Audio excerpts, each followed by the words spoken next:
வணக்கம். கன்னி ராசிக்கு இந்த 2025ஆம் ஆண்டு குரு பயிற்சி எப்படி இருக்குன்றது பார்ப்போம். 2025ஆம் ஆண்டு இந்த குரு பயிற்சி கன்னி ராசிக்கு 9ஆம் வீட்டிலிருந்து 10ஆம் வீட்டிற்கு குரு பயிற்சி அடைகிறார். அதாவது ரிஷபத்திலிருந்து மிதுனத்திற்கு 2ஆம் 2, 4, 6 இந்த 3 இடங்களையும் குரு பகவான் பார்வை செய்கிறார். 7ஆம் இடத்து சனி, கண்டக சனி அப்படின்னு சொன்னாலுமே குரு 10ஆம் இடத்துல இருக்குது அப்படின்னாலுமே சிக்கல்கள் தருவார் போவார் அப்படின்றதெல்லாம் அது சொல்லலாம். பட்டு குருவினுடைய பார்வைகள் 2ஆம் பார்வை, 4ஆம் பார்வை, 6ஆம் பார்வையாக இருக்கிறதுனால 2ஆம் இடத்தை பார்வை பண்ணுறதுனால தனலாபம் நல்ல தன உயர்வு கிடைக்கும். ஏன்னா தனஸ்தானம் இல்லைங்களா 2ஆம் இடம். குடும்பத்தில் ஒரு நல்ல இணக்கம் இருக்கும். அப்பப்போ சிறிய பிரச்சனைகள் வர்றது தாங்க, அதெல்லாம் மனசில் வச்சுக்காமல் குடும்பத்தில் ஒரு இணக்கமாக இருந்துட்டு போகிறது நல்லது. யாராவது சொன்னால் கூட அதை நம்ம காதில் வாங்காமல் நம்ம பாட்டிக்கு போயிட்டே இருக்கிறது ரொம்ப நிம்மதியாகவே இருக்கும். அடுத்தது தனம் உயர்வு ஏற்படும்.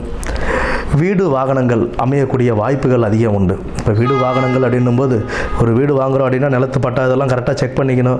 வீடு கட்டுறீங்க அப்படின்னா அதுக்கான டாக்குமெண்ட்ஸ் எல்லாம் ப்ராப்பராக செக் பண்ணிக்கணும். லோன் போடுறீங்க அப்படின்னா அது நம்மளால் திருப்பி கட்ட முடியுமா செய்ய முடியுமா அப்படின்றத ஒரு தடவை செக் பண்ணிக்கிட்டு நம்ம அதில் இறங்குறதுன்றது ஒரு நல்ல பலனை கொடுக்கும். அஜாக்கிரதையாக இருந்தோம்னா அதனால் வீண் விரயங்கள் ஏற்படும். நம்ம ஒரு விஷயத்தில் இறங்குறோம் அப்படின்னா வீடு வாங்குறதாகட்டும், வாகனங்கள் வாங்குறதா இருக்கட்டும், இல்லை ஏதாவது நல்ல விஷயங்கள் நீங்கள் செய்கிறீங்க அப்படின்னாலும் அதில் ரொம்ப அஜாக்கிரதையாக இல்லாமல் கொஞ்சம் கவனமாக இருந்து செயல்படும்போது உங்களுக்கு அதில் ஒரு நல்ல வீண் செலவுகள் இல்லாமல் அது ஒரு நல்ல பலனாகவே உங்களுக்கு கொடுக்கும். பொறுப்புடன் ரொம்ப பொறுப்போட கவனமாக இருந்து செயல்பட்டால் நம்மளுடைய வேலைகளில் இருக்கிற நெருக்கடியிலிருந்தும் அதனால் வர கஷ்டங்கள்லேருந்து நம்ம கொஞ்சம் சமாளித்து வெளியில் வந்துடலாம்.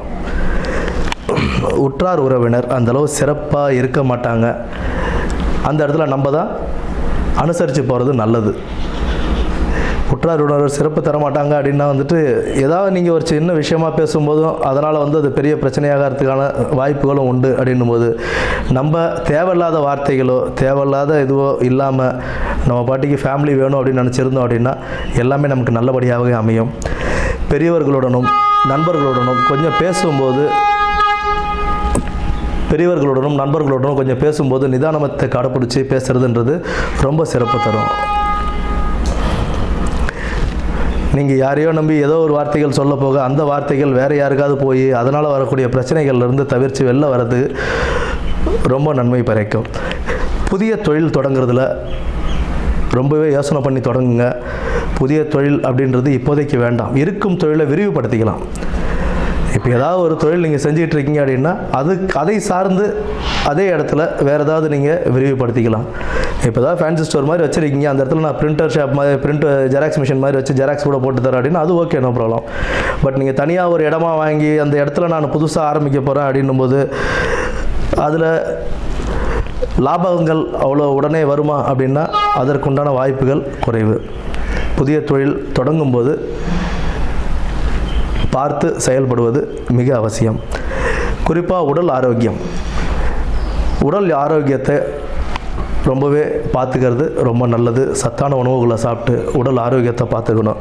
தேவையில்லாத பழக்க வழக்கங்கள் இது எல்லாத்தையுமே நம்ம நிறுத்திட்டு உடல் ஆரோக்கியத்தில் கவனம் செலுத்தினோம்னா சற்றே கவனத்துடன் இருந்து நல்ல ஒரு வாழ்க்கையை குரு பகவான் அமைத்திட வாழ்த்துக்கள்.